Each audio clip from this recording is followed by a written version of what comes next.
Hello বন্ধুরা, আশা করি তোমরা সবাই ভালো আছো, সুস্থ আছো। ট্রাভেল উইথ আয়ান ওয়ার্ল্ডের আর একটা নতুন ভিডিও নিয়ে হাজির হয়েছি আমি তোমাদের কাছে। আজকে আমরা চলে এসেছি বেনাপুর। খুব সুন্দর একটা পিকনিক করার জায়গা। এটি রূপনারায়ণ নদীর ধারে অবস্থিত।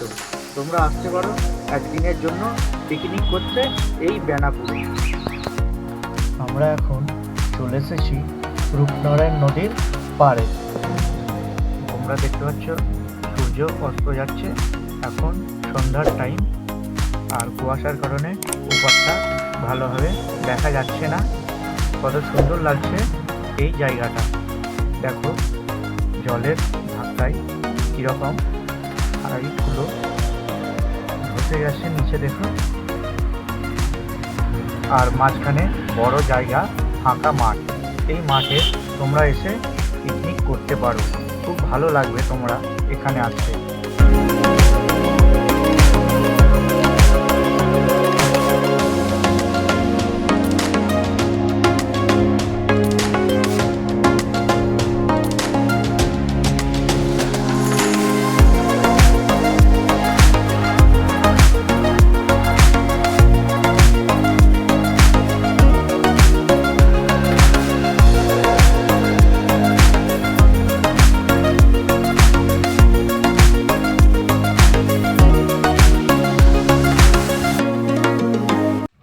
এইসব ছোট ছোট নৌকাগুলো তোমরা দেখছো, এই নৌকায় করে রূপনারায়ণ নদীতে মাছ ধরে এখানকার মৎস্যজীবীরা।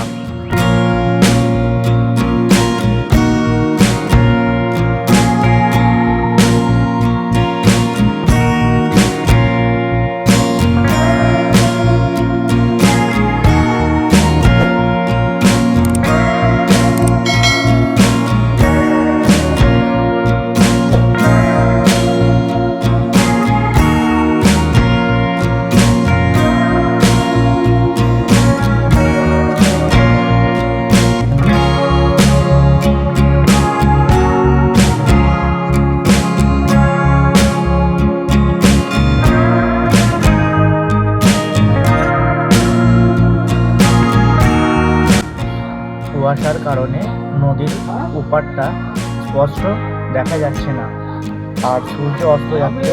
কত সুন্দর লাগছে এই দৃশ্যটা।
কত সুন্দর দেখো, এখানে প্যান্ডেল করে পিকনিক করছে।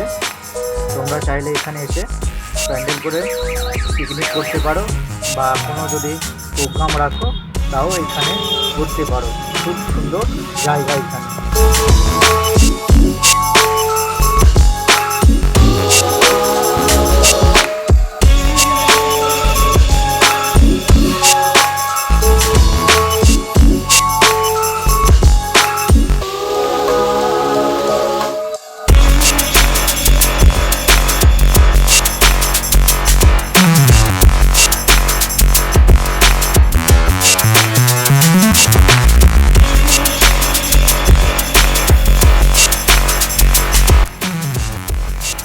তোমরা যদি বেনাপুর আসতে চাও, হাওড়া থেকে বা ধর্মতলা থেকে আসতে হলে ট্রেনে করে বা বাসে করে বাগনান স্টেশন থেকে অটো, টোটো গাড়ি আছে, ওই গাড়িতে উঠে নুনটিয়া থেকে টোটো অটো চলছে, ওখান থেকে এসে বেনাপুর চলে আসতে পারো। খুব সুন্দর একটা জায়গা, সুন্দর স্থান, দেখে না সুন্দর স্থান। একবারে মিস্টেক হয়ে গেল, আর একবার ট্রাই নিচ্ছে, নাও ট্রাই করো, হবে দেখো ট্রাই নিচ্ছে, দেখো কত সুন্দর স্থান করছে, দেখে নাও খুব সুন্দর লাগলো স্থান করাটা, সুন্দর। আমার এই ভিডিওটা যদি তোমাদের ভালো লেগে থাকে তাহলে আমার চ্যানেলটি সাবস্ক্রাইব করো, লাইক করো এবং পাশে থাকা বেল বাটনটি প্রেস করে দিও, যাতে আমি কোনো নতুন ভিডিও আপলোড করলে